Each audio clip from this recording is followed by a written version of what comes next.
본명 우진용, 출생 1986년생으로 올해 38살이다. 키 174cm이며 몸무게는 80kg이다. 서울에서 태어났으며 넷플릭스 비영업권 TV쇼 1위에 오른 피지컬 100의 최초 우승자이다.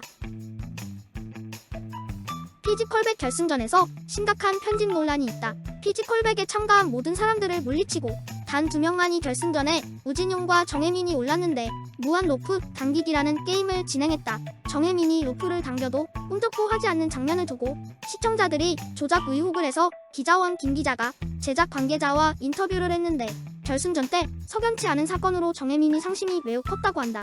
그 때문에 정혜민은 인스타그램을 포함한 다른 매체에서도 피지컬 100과 어떤 활동도 하지 않는다.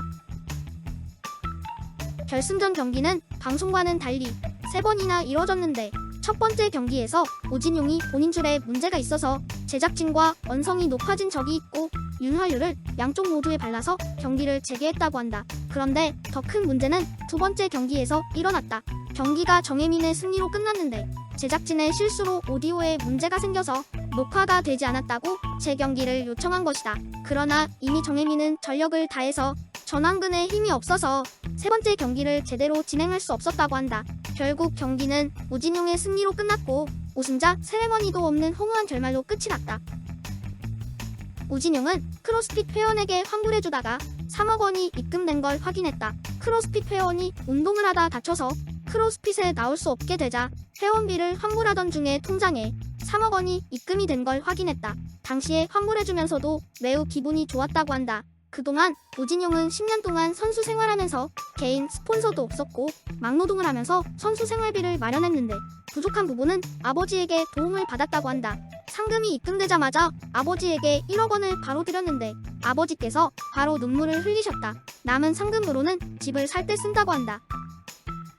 우진용의 우승은 김민철 때문에 미리 알려졌다. 김민철이 본인의 인스타그램에 피지컬 100 출연 소감문을 올렸는데 이때 우진용이 고맙다 민철아 라고 댓글을 남겼는데 이에 김민철은 이제 형의 시대입니다 라며 우승자가 우진용이라는 뉘앙스를 남겨서 피지컬 100 시청자들은 이를 포착해서 커뮤니티에 공유가 됐었다. 엎친 데 덮친 격으로 우진용은 본인의 인스타그램에 꿈은 이루어진다라는 태그를 달면서 본인의 꿈인 우승이 이뤄졌다는 것을 간접 표출하면서 네티즌들은 우승이 우진용이라고 확신을 했고 이에 우진용은 사태가 커지는 것을 확인하고 게시물을 삭제했다.